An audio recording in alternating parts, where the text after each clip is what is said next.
Hello and welcome to Talking Whiskey. My name's Grant and today I'm going to be talking the Maker's Mark.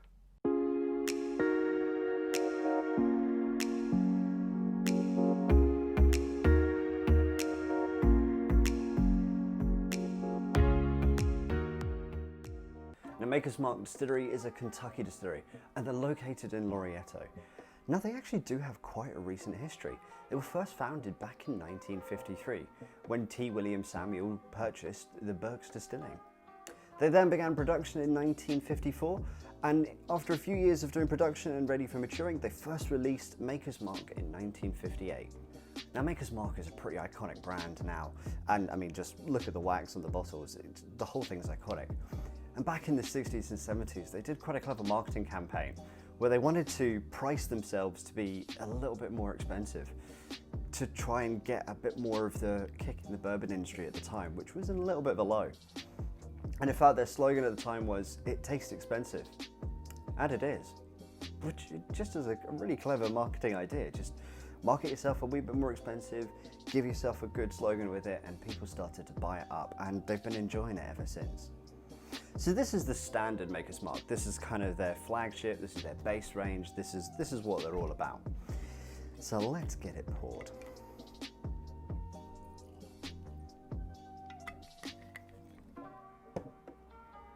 Now, Maker's Mark is a bourbon, and they are a Kentucky straight bourbon, and they do actually give the mash bill for them. So they're 70% corn, 16% wheat, and then 14% malted barley. Now, they interestingly don't have any rye in it. They are a no rye bourbon. Now, they say that their flavor grain is actually the wheat that they use. That's the extra bit of flavor, that's the bit that they're giving to give their extra little bit of specialness for what they do. So, as always with my tastings, I'm going to do a minimum of 3 notes on the nose and a minimum of 3 notes on the taste. So, let's go in for the nose. Ooh. Oh yeah. So instantly I've got a big impact of wood. There's a real kind of rich oakiness to this. So what you're getting is a lot of kind of real sweet, rich caramels in there. There's a little bit of a fruitiness. Kind of feels almost like a peach. Yeah, like quite a ripe peach. There's a little bit of vanilla in there as well. I mean, that's just a real nice bourbon. There's also that kind of typical, well, something I find fairly typical with bourbon is you kind of get like no, I always say it wrong, a Mascherino cherry. Mascherino cherry. I don't know. But you get kind of like a sweet cherry note in there as well. Now that is there on the Maker's Mark, but it's quite subtle. But mostly it feels kind of, the fruitiness in it is more, instead of the kind of the candied cherry, it's more of a peach. Right, let's go in for the taste.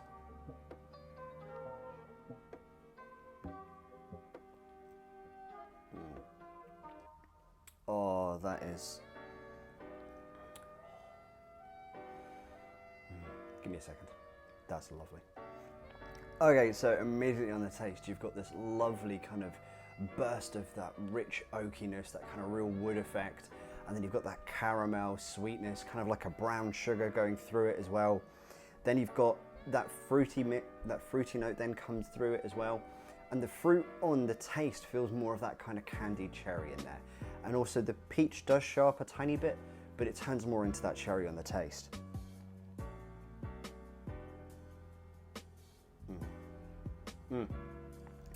So now I've kind of had a couple of sips, that brown sugar seems to be coming out a lot more. Yeah, like it feels like there's a tiny bit of like a charcoal briquette or something in there, but only a tiny bit.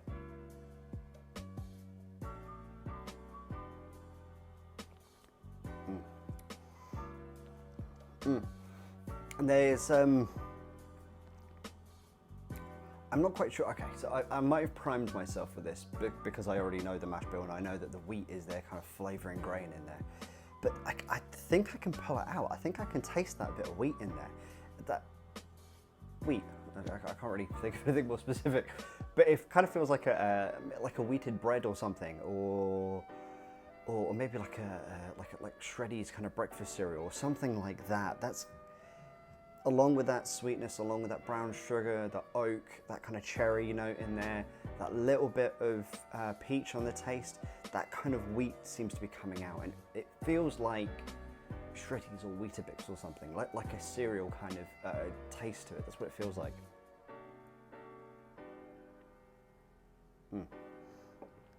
That is good. Right, let's add a little bit of water to it and see what happens. Now, as always, I'm only going to do a wee bit. That'll do. Now, they do say that they typically age Maker's Mark for 6 years. Now, they do also say on the label that they are a straight bourbon. Now, if you want to know a little bit more about bourbon labeling, have a look at this video up here, and I'll go through that a little bit for you.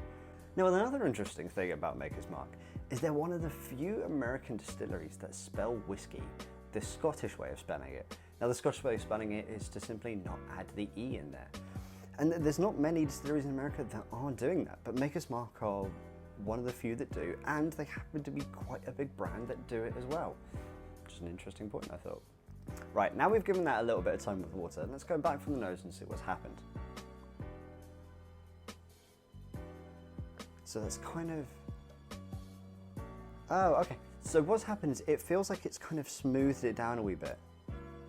Like, at first when I said that was the first thing that was coming out was that big oakiness, that's kind of been died down a wee bit. Yeah, that's interesting. The water seems to have, like, tempered a lot of it down. It feels quite hard to see if anything's changed, other than it's just all been brought down. I suppose the brown sugar and the kind of caramel sweetness is coming out a little bit more. But it's...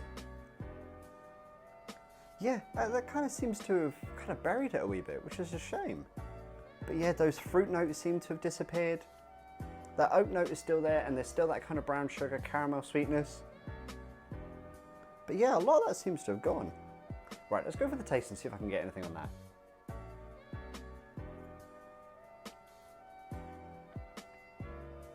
Ooh. Oh. That's a surprise. Okay, so like everything was killed out on the nose. Well, not everything, that's an exaggeration. It felt like a lot of it was toned down in the nose, but that taste has just become way sweeter. Like that massive, well not massive, but that oak note that was fairly dominant has really been just kind of muted. And that was just a burst of brown sugar and caramel. Ooh, interesting.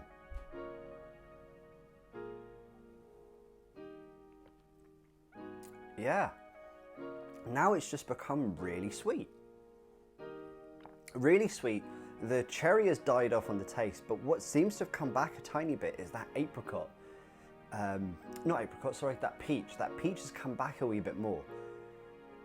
But quite subtle. Now the aftertaste has got that oak note back. So the oak, instead of being at the beginning of so without water, the oak being at the beginning, with the water, it's now at the back end of it. It kind of finishes with a bit of a dry oaky note.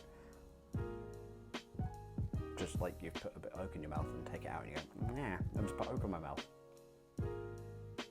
I don't know why you would do that. I can't promise that I have. I must have done at one point.